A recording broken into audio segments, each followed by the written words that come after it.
कोवळे एबीपी माझाची महाभारत यात्रा येऊन पोहोचलेली आहे छत्रपती संभाजीनगरमध्ये। आज गुढीपाडवा आहे आणि छत्रपती संभाजीनगरमधून एबीपी माझाच्या सगळ्या प्रेक्षकांना हिंदू नववर्षाच्या अगदी मनापासून शुभेच्छा देते।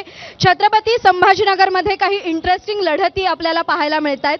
या ठिकाणी इम्तियाज जलील यांना पुन्हा एकदा उमेदवारी देण्यात आलेली आहे आणि त्याच्या सोबतच इम्तियाज जलील यांच्या विरोधात महायुतीचा उमेदवार नेमका कोण असेल याची उत्सुकता सध्या शिगेला पोहोचली आहे। चंद्रकांत खैरे उद्धव बाळासाहेब ठाकरे गटाचे उमेदवार आहेत आणि त्यानंतर आता इम्तियाज जलील विरुद्ध चंद्रकांत खैरे अशी लढत होत असताना महायुतीचा उमेदवार नेमका कोण तो अजून ठरत का नाहीये हा प्रश्न सगळ्यांना पडलेला आहे। त्यामुळे छत्रपती संभाजीनगरमध्ये नेमकं काय होणार याची उत्सुकता आणि त्यासोबतच इथल्या जनतेचे सुद्धा काही अत्यंत महत्त्वाचे प्रश्न आहेत। सगळ्यात महत्त्वाचा प्रश्न इथल्या मतदारसंघाला भेडसावतो तो अर्थातच पाणी प्रश्न आहे, पर्यावरणाचा प्रश्न आहे आणि त्याच्यानंतर ट्रॅफिकचा एक महत्त्वाचा मुद्दा इथल्या लोकांनी मांडलेला आहे। आणि या सगळ्याच्या पार्श्वभूमीवरती छत्रपती संभाजीनगरमधली जनता नेमका काय कौल देणार, कोणाला विजयी करणार हा सगळ्यात महत्त्वाचा प्रश्न। आणि त्याच संदर्भात छत्रपती संभाजीनगरमधल्या वेगवेगळ्या पक्षाच्या नेत्यांसोबत आपण इकडे चर्चा करणार आहोत। माझ्यासोबत इम्तियाज जलील आहेत, अंबादास दानवे आहेत, भाजपचे अतुल सावे आहेत, संदीपान भुमरे आहेत आणि इतरही अनेक नेते आणि पदाधिकारी आहेत। आपण चर्चेला सुरुवात करूया। सगळ्यात पहिल्यांदा मला भाजपला हा प्रश्न विचारायचा आहे की तुम्ही सतत म्हणता की आमचं 80% जागा वाटप झालं, 90% जागा वाटप झालं, छत्रपती संभाजीनगरचा तिढा का सुटत नाही, उमेदवार का मिळत नाही? 10% छत्रपती संभाजीनगर आहे, तो पण आज संध्याकाळपर्यंत तिढा सुटेल। आज संध्याकाळपर्यंत कोण असेल उमेदवार? ते उमेदवार ठरेल ना संध्याकाळी, मग तिढा काय असतो तोच असतो ना, संध्याकाळपर्यंत सुटेल। संध्याकाळपर्यंत तिढा सुटेल असं म्हणतात? तिढा आहे हे त्यांनी कबूल केलेलं, हे सगळ्यात महत्त्वाचं आहे। तिढा आहे म्हणजे काहीतरी प्रॉब्लेम आहे। जे एवढा पक्ष जो 400 पार म्हणतो स्वतःला, त्या लोकांना साधा उमेदवार ठरवता येत नाही महिनाभरापासून। बाकीचा आमचा प्रचार सुरू झाला, एक फेरी झाली, हे सगळं झालं, पण यांना उमेदवार आणि तुम्ही सांगितलं तिढा आणि त्यांनी अतुलजींनी कबूल केलं की तिढा आहे। मला वाटत नाही आज संध्याकाळी होईल, अजून 2-3 दिवस होणार नाही असं माझा अंदाज आहे। अच्छा, तुमच्या उमेदवाराची दहशत आहे का त्यांच्या मनामध्ये असं वाटतंय, त्यामुळे अजून ठरत नाहीये कोणाला द्यायची उमेदवारी? हे पहा, आमच्या समोर कोण द्यायचा हा त्यांच्या मनात प्रश्न निश्चित आहे म्हणून ठरत नाही, नाही तर ठरला असता। त्यांच्याकडे 10 जण आहे, पण त्याच्या क्षमता असली पाहिजे ना, क्षमता नसणारा उमेदवार नाही आहे। इकडचा जे इथलं या मतदारसंघातलं नाही त्यांचा विचार होतो, जे त्या पक्षातच नाही यांचा विचार होतो। जे मला असं वाटतं अशा पद्धतीनं जर चालत असेल तर मला वाटतं शिवसेनेचा विजय बाळासाहेबांच्या नेतृत्वाखाली या संभाजीनगरात सहज सोपा आहे। संदीपान भुमरेजी तुम्हाला विचारेन, तुम्ही पालकमंत्री आहात इथले आणि महायुतीचा इथला तिढा अजून सुटत नाहीये असं कानावर आलं होतं की तुम्ही सुद्धा इच्छुक आहात इकडून लढण्यासाठी, पण तरीही ग्रीन सिग्नल का मिळत नाही अजूनही?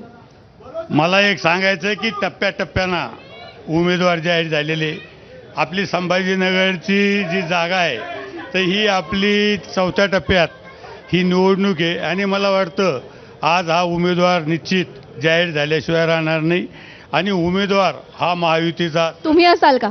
कोणी असो हा महायुतीचा उमेदवार असेल। मला एक सांगायचं आहे की मला अधिकार नाही, हा आमच्या नेत्याला अधिकार आहे आणि मला वाटतं आज निश्चित उमेदवार जाहीर झाल्याशिवाय राहणार नाही। अच्छा, असं आहे की छत्रपती संभाजीनगरमध्ये कायम शिवसेनेचं प्राबल्य राहिलंय, इथले बहुसंख्य नेते हे शिवसेनेत आहेत, शिंदे गटात आहेत, तरीही भाजप या मतदारसंघासाठी एवढं आग्रही काय? कसं आहे, देशामध्ये 400+ असं आमची घोषणा आहे आणि प्रत्येक पक्षाला आपलं अस्तित्व हे करण्याकरता, मागणी करण्याकरता प्रत्येकाला राईट आहे आणि त्याच्यामुळे आम्ही सीट मागितली आहे। पण आमचं असं नाही आहे, आम्ही युतीमध्ये ज्यालाही सुटेल त्याच्या पाठीमागे खंबीरपणे उभा राहून ही सीट 100% महायुती। अच्छा, तुम्ही म्हणता संध्याकाळपर्यंत उमेदवार निश्चित होईल, तुम्हाला उमेदवारी मिळू शकते? दिली तर नक्कीच लढीन। त्यांना उमेदवारी मिळाली तर तुम्ही त्यांचा प्रचार करा? मला जर नेत्याने आदेश दिला, मी सुद्धा छत्रपती संभाजीनगरमधून निवडणूक लढू शकतो आणि जिंकून येऊ शकतो। काय अच्छा, महायुतीचे दोन आमदार इकडे आहेत, एक भाजपचा आहे, एक शिंदे गटाचा आहे, शिवसेनेचा आहे, आणि दोघांचंही असं म्हणणं आहे की आम्हाला उमेदवारी मिळू शकते आणि आम्ही इकडे निवडून येऊ शकतो. म्हणजे तिढा किती आहे आपल्याला दिसून येतं. मी इम्तियाजी जलील यांच्याकडे येते. तुम्ही इथले विद्यमान खासदार आहात. मागच्या वेळी वंचित सोबत तुमची युती होती, वंचितचा पाठिंबा होता. यावेळी तो तुम्हाला नाहीये. फटका बसेल की जिंकून याल? नाही, काय आहे की मी काम केलं असेल तर लोक मला मतदान करतील आणि काम नाही केलं असेल तर लोकांनी मतदान करू नये. मी स्पष्ट बोलणार आहे. दुसरं म्हणजे अतुल सावे आणि हे जितके मंडळी आहे एकनाथ शिंदे साहेबांची, त्यांची लोकसभेच्या प्रचाराची सुरुवात या शहरातून झाली होती आणि हे आले होते, अमित शाह साहेब आले होते आणि त्यांनी आपल्या भाषणामध्ये काय सांगितलं होतं की हमें यहाँ से कमल को खिलाकर हमें दिल्ली भेजना है करके. मला एक प्रश्न विचारायचा आहे, ते कमल इथे का खिल नहीं रहा है कमल? अमित शाह साहब ने बोले थे ना, उनका भाषण निकाल के देखिए कि इस शहर से हमें कमल को खिलाना है करके. इतना डर क्यों रहे हैं, क्यों नहीं लड़ रहे हैं, किस बात का डर है? पीछे हट जा रहे हैं? किस बात का डर है? किस बात का डर है? उन्हें मालूम है कि उन्होंने ये कहा था कि 48 में से हम 45 सीटें जीतेंगे. मेरे शहर की सीट उन्होंने काउंट नहीं किए हैं. जो 3 सीट वो कह रहे हैं महाराष्ट्र के अंदर जीतेंगे, वो इस शहर की औरंगाबाद की भी सीट है. मी तुम्हाला हे विचारू इच्छिते की मागच्या वेळी तुम्ही आणि MIM अशी युती होती, यावेळी तुम्ही वेगवेगळे लढताय. काय भूमिका आहे वंचितची आणि अशा पद्धतीनं वेगवेगळं लढण्यामागे काय कारण? त्याचा फटका दोघांनाही बसू शकतो का?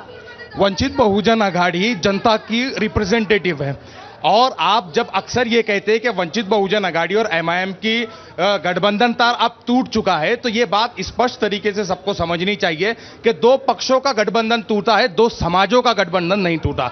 आज भी वंचित लेकिन दो कैंडिडेट्स तो खड़े रहते हैं यहाँ पे, तो ऑफ कोर्स जो वोट्स आएंगे उनका तो विभाजन होके रहेगा. बिल्कुल नहीं होगा, बिल्कुल विभाजन नहीं होगा. वंचित समाज बाला साहब के साथ था, है, रहेगा, और मुस्लिम समाज भी बाला साहब के साथ है और रहेगा. पिछली बार भी वंचित ने यहाँ से उम्मीदवार, इस बार इम्तियाज जलील जी को आपका समाज सहकार्य नहीं करेगा? बिल्कुल भी नहीं करेगा, बिल्कुल भी नहीं करेगा, क्योंकि इम्तियाज जलील साहब की विचारधारा और डॉक्टर साहब की विचारधारा एक हो चुकी. ठीक आहे. इम्तियाज जलील जी, त्यांचं असं म्हणणं आहे की यावेळी वंचित सहकार्य करणार नाही किंवा जो समाज आहे इथला तो तुम्हाला सहकार्य करणार नाही. मागच्या वेळी अगदी 4000 मतांची आघाडी होती आणि त्यामध्ये त्यांचा वाटा खूप जास्त महत्त्वाचा होता. फटका बसेल? आगे आगे देखिए होता है क्या. खूप दिवस राहिलेले आहे आता निवडणुकीसाठी. आणि एक मुद्दा तुमच्या विरोधातला इथे आहे की औरंगाबादचं छत्रपती संभाजीनगर नामकरण झालं, जे थांबवण्यात तुम्हाला यश मिळालं नाही. तुम्ही पाठपुरावा केलात, अनेक कागदपत्र दाखल केलीत, मोर्चे काढलेत, पण ते थांबवू नाही शकला तुम्ही. तुमच्या लोकांच्या मनामध्ये याविरुद्ध काहीसा रोष आहे असं म्हटलं जातं. हा मुद्दा तुमच्या विरोधात वापरला जाईल? कोर्टामध्ये प्रलंबित आहे मुद्दा. हायकोर्टामध्ये हे जजमेंट यायचं आहे आणि समजा कोर्टाने जसा आम्ही हे सांगितलेले होते की बाबरी मस्जिदचा मुद्दा कोर्टाने निर्णय दिला, आम्ही सगळ्यांनी त्याचं स्वागत केलं. नामांतराचा मुद्दाही कोर्टामध्ये आहे, त्याचा निर्णय येऊ द्या आणि त्याच्यानंतर आपण बोलू ना. अच्छा, ज्या उमेदवाराला मागच्या वेळी तुम्ही पराभूत केलं होतं, पण हे विसरून चालणार नाही की ते 4 टर्म इकडे खासदार राहिलेत. पुन्हा त्यांनाच इकडे तुमच्या विरोधात उमेदवारी देणं तुमच्या फायद्याचं आहे की तोट्याचं आहे? नाही, मला माहीत नाही आहे. काय आहे की लोक ठरवते, लोकशाहीमध्ये लोक ठरवते की कोणाला मतदान करायचं, कोणाला नाही मतदान करायचं आहे. मागच्या वेळी मी ज्यांना पराभव केले होते, चंद्रकांत खैरे साहेब, तेही माझे मित्र आहे. आणि आता भारतीय जनता पार्टीकडून कोण येणार आहे, त्यांच्या नेत्याने म्हटलं होतं की हमको उखाड़ के फेकना है, यहाँ से मुझे उखाड़ के फेकना है. मग त्यांच्याकडून कोण नेता मला उखाडण्यासाठी येत नाही, मला ही याची वाट बघायची. मला सर्वसामान्य जनतेचे प्रश्न जाणून घ्यायचे आहेत. मी खाली येते. आज छत्रपती संभाजी शहरामध्ये याला सांस्कृतिक आणि ऐतिहासिक वारसा या शहराला लाभलेला आहे. तरी पण इथं पर्यटनाची योग्य ती स्थिती नाही आणि इथं पाण्याचा मोठा प्रश्न आहे. इथल्या नदीमधून पाणी कमी आणि गटारं जास्त वाहतात. इथले लोक हे जाती धर्माच्या नावावर राजकारण करतात. अच्छा, मला सांग दादा, यावेळी छत्रपती संभाजीनगरची जनता शेतकऱ्यांच्या आत्महत्या, शेती, पर्यटन याच्यावर मतदान करणार की जाती आणि धर्मावर मतदान करणार? आज या लोकांना मराठवाड्यामध्ये सर्वात जास्त 1800 शेतकऱ्यांनी आत्महत्या केली. ते मराठवाड्यातले शेतकरी यांना दिसत नाहीत, यांना जाती आणि धर्म दिसतात. अरे हिंदुत्व जाना है, इस्लाम जाना है. हिंदुत्व जाना है, इस्लाम जाना है.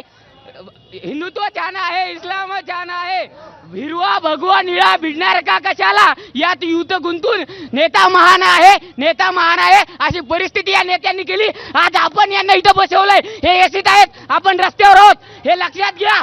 आपल्याला हे उन्हामध्ये उभं काय एकूण तुझा आवेश बघता थोड्या दिवसात तू पण एसीत असशील. प्रश्न होता की उमेदवार डिक्लेअर करण्यासाठी उशीर का? कारण ज्या पक्षामध्ये महायुतीमध्ये उमेदवारांची तुल्यबळ उमेदवारांची संख्या जास्त आहे. मला लोकांचे प्रश्न हवेत, मला लोकांच्या प्रश्नांबद्दल. या छत्रपती संभाजीनगरमध्ये आणि या भारतामध्ये एवढा विकास झालेला आहे की आमचा 5 वर्षाचा मुलगा आणि 95 वर्षाचा म्हातारा सुद्धा 400 कामं घेऊन शकतात. आणि आमचे इम्तियाज साहेब सांगतात आम्हाला 5 कामं सांगा. साहेब तुम्ही 5 वर्षामध्ये एक काम सांगा तुमच्यावाला आम्हाला. हे ह्या ठिकाणी छत्रपती संभाजीनगरमध्ये आपण क्रांती चौकला, या क्रांती चौकमध्ये उभे आहे, ही जागा डेव्हलप बघा. आज या ठिकाणी छत्रपती संभाजीनगरचं जे नाव झालं त्याच्यानंतर G20 आली, I2ची परिषद आली, कोणी आणली, 70 ते 80 हजार या महाराष्ट्रामध्ये विहिरी आहे.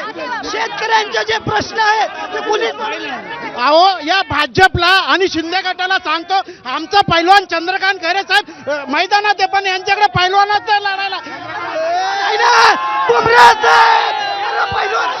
पैलवान एक मिनिट थोड्याच वेळ करा. कुठल्याही महिला सुरक्षित नाहीयेत. या भाजपच्या कार्यकर्त्यांचा एकच अजेंडा आहे, समोरच्यानी यांना प्रश्न विचारले की यांना काही बोलता येत नाही. पंतप्रधानांकडे माझे 15 लाखाचं काय झालं?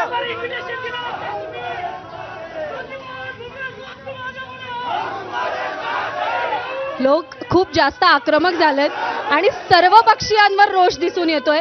कोणा एकावर राग नाहीये, सर्व पक्षीयांवर रोष दिसून येतोय.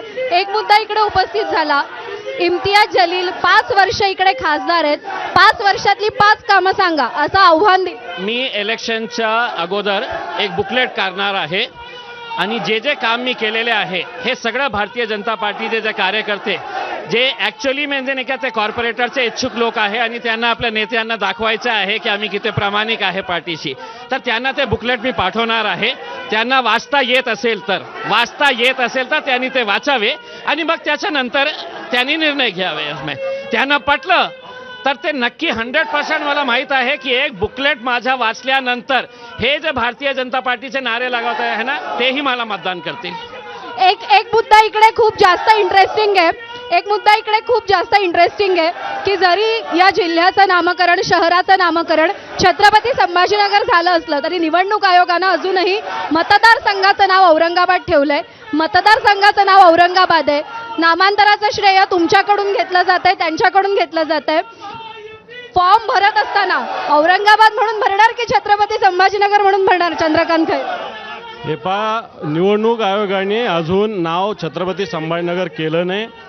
खरं तर केंद्राने आणि निवडणूक आयोगाने हे नाव छत्रपती संभाजीनगर करायला पाहिजे होतं. ज्या अर्थी केंद्राने आणि राज्याने नोटिफिकेशन काढलं त्या अर्थी करायला पाहिजे होतं. अयोध्येचं फैजाबादचं एका दिवसात अयोध्या झालं, मग या संभाजीनगरचं एका दिवसात काय संभाजीनगर झालं नाही, औरंगाबाद काय? आपण माझा प्रश्न आहे यांना. केंद्रात सरकार म्हणता ना मोदीजींचं, हिंदुत्वादी सरकार म्हणता, फैजाबादचं एका दिवसात अयोध्या नाव झालं. त्याच्या विरोधात अपील करणारी लोक नव्हती इकडे, त्याच्या विरोधात अपील करणारी लोक तुमच्याच बाजूला आहे. विरोधाने काही फरक पडत नसतो. विरोध काय असा काय, याला विरोध करून काय अर्थ नसतो. न्यायप्रविष्ट आहे प्रकरण. कायदेशीर विरोधाला अर्थ असतो. ज्या अर्थी अयोध्येचं नाव एका दिवसात बदललं, स्टेशनचं नाव बदललं, विमानतळाचं नाव बदललं, संभाजीनगर नामकरणाचं हे सगळं सर्क्युलर निघून सुद्धा अजूनही औरंगाबाद लिहिलं जातं, औरंगाबाद म्हटलं. हे दुर्दैव आहे आमचं. अच्छा, मला सांगा की संदीपान भुमरे आता तुमच्या समोरही म्हणतात की निवडणूक लढण्यासाठी इच्छुक आहेत, विनोद पाटील इच्छुक आहेत.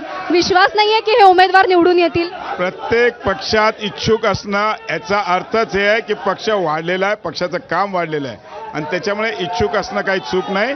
पण पक्षश्रेष्ठी ज्याला कोणाला तिकीट देतील त्याला नक्कीच आम्ही सगळेजण मिळून निवडून आणू. छत्रपती संभाजीनगर पासून अवघ्या काही अंतरावर असलेल्या जालन्यातल्या अंतरवाली सराटीमध्ये मराठा आरक्षणाची ठिणगी पेटली आणि त्याच्यानंतर जे लोण उभं राहिलं ते अवघ्या महाराष्ट्राने पाहिलं. इथल्या निवडणुकीमध्ये तो मुद्दा अत्यंत महत्त्वाचा ठरू शकतो. काय वाटतं, मराठा आरक्षणाचा मुद्दा जो काही गेल्या दिवसामध्ये पेटलेला आहे त्याचा फायदा होईल, तोटा होईल उद्धव बाळासाहेब ठाकरे गटाला? मराठा आरक्षणाच्या संदर्भात आताच्या राज्य सरकारने मराठा समाजाची फसवणूक केलेली आहे.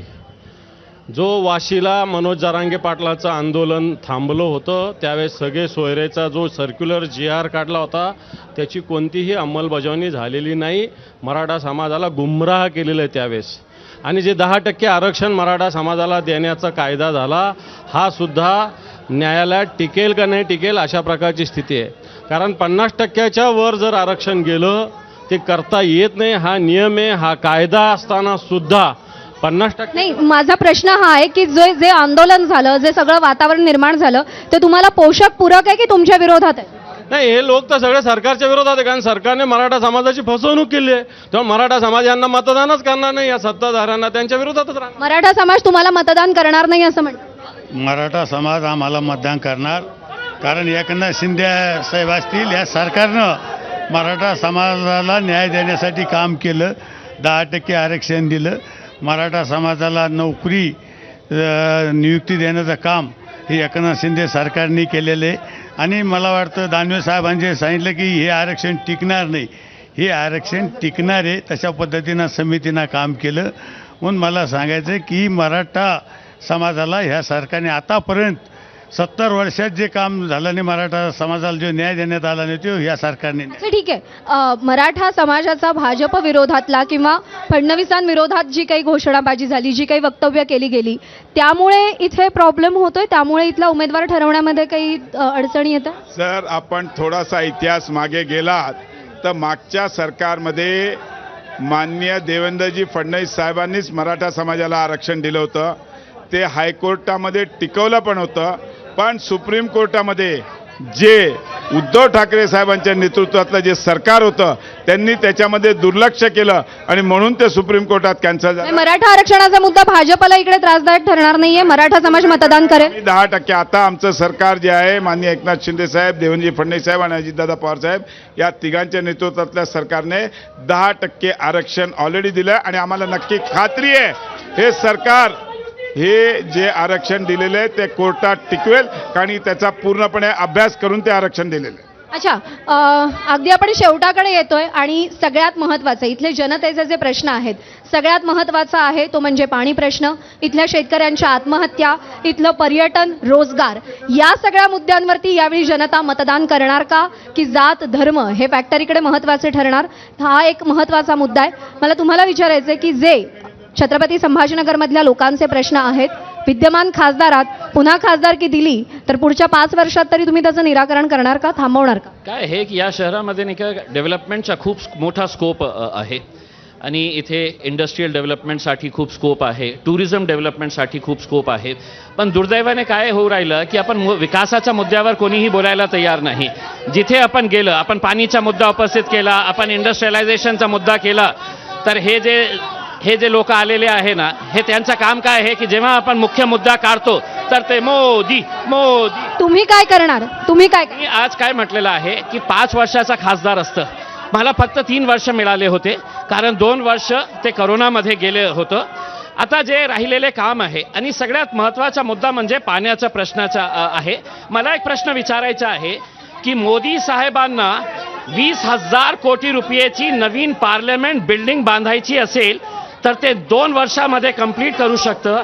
मग 50 किलोमीटरची लाईन जायकवाडीपासून औरंगाबादपर्यंत येण्यासाठी 10 वर्ष कशासाठी तुम्हाला लागतं? आणि देवेंद्र फडणवीस साहेबांनी जेव्हा विपक्षात होतं तर हंडा मोर्चा काढला होता आणि हेच महिला मंडळींना फुकटाचे हंडे दिले होते.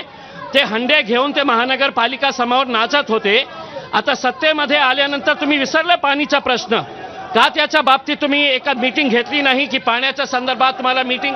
हंडा मोर्चा तुम्ही काढता, जायकवाडीपासून छत्रपती संभाजीनगर पर्यंत पाईपलाईनची मागणी केली जाते. त्यांचं असं म्हणणं आहे की जर संसद भवन उभं राहू शकतं 2 वर्षात तर पाईपलाईन का नाही येऊ शकत? माझी खासदार इम्तियाज जलीलना हा प्रश्न आहे की ज्या वेळेस 2019 मध्ये मी मंत्री झालो होतो 1680 कोटी रुपयाची पाण्याची योजना मंजूर करून आणली होती आणि त्याचं टेंडर झालं, वर्क ऑर्डर झालं. पण आमचं दुर्दैव असं की 2.5 वर्ष आम्ही सत्तेत नव्हतो. त्या काळामध्ये उद्धव ठाकरे सरकारने त्या योजनेला कुठल्याही पैशाचा पुरवठा केला नाही, त्यामुळे ती योजना स्लो डाऊन झाली. मिनिटं त्यांची. फक्त एक प्रश्न अतुल साहेबांना विचारा. एक प्रश्न समांतर नावाची कंपनी कुणाची होती? अतुल साहेबांनी स्पष्ट करावा या जनतेसमोर. समांतर हा मान्य खैरे साहेब खासदार असतानाचा विषय. आमचं सरकार आल्यावर कोणाची कंपनी असा प्रश्न आहे? माहित नाही मला, याच्यामधलं नाही. मी तुम्हाला एक मिनिट माझं एक उत्तर घ्या की आमचं सरकार आल्यानंतर ताबडतोब एकनाथ शिंदे साहेबांनी पहिल्या मीटिंगमध्येच या योजनेसाठी पैसे उपलब्ध करून दिले. त्यानंतर जे महापालिकेने 800 कोटी ते पण सरकारने आम्ही कॅबिनेटमध्ये स्वतः मंजूर करून दिलेत. 1000 कोटी अमृत योजनेतून दिलेले आणि त्या योजनेचा जवळजवळ 70 ते 80% काम झालेलं आहे. डिसेंबरमध्ये सगळ्यांना रोज 24 तास पाणी मिळेल. छत्रपती संभाजीनगरमध्ये अनेक महत्त्वाचे मुद्दे आहेत. पाणी प्रश्न आहे, रस्त्यांचा मुद्दा आहे, त्याच्यासोबतच आणखी एक महत्त्वाचा मुद्दा आहे शेतकऱ्यांच्या आत्महत्यांचा, मराठा आरक्षणाचा मुद्दा आहे. पर्यटनाची राजधानी असलेल्या या जिल्ह्याची अवस्था काय आहे ते उभ्या महाराष्ट्राने पाहिलंय. त्यामुळे विद्यमान खासदाराकडून छत्रपती संभाजीनगरमधल्या जनतेच्या अपेक्षा खूप मोठ्या आहेत. युतीचा उमेदवार अजून ठरलेला नाहीये. चंद्रकांत खैरे विरुद्ध इम्तियाज जलील विरुद्ध कोण उभं राहणार हा मुद्दा आहे. 4 जूनला चित्र स्पष्ट होईल. छत्रपती संभाजीनगरचा कौल कळेल. तोपर्यंत तुम्ही पाहत रहा एबीपी माझाची महाभारत यात्रा रामेश्वरम ते अयोध्या. कॅमेरामन प्रशांत मानेसह मी प्रज्ञा पोवळे, एबीपी माझा, छत्रपती संभाजीनगर.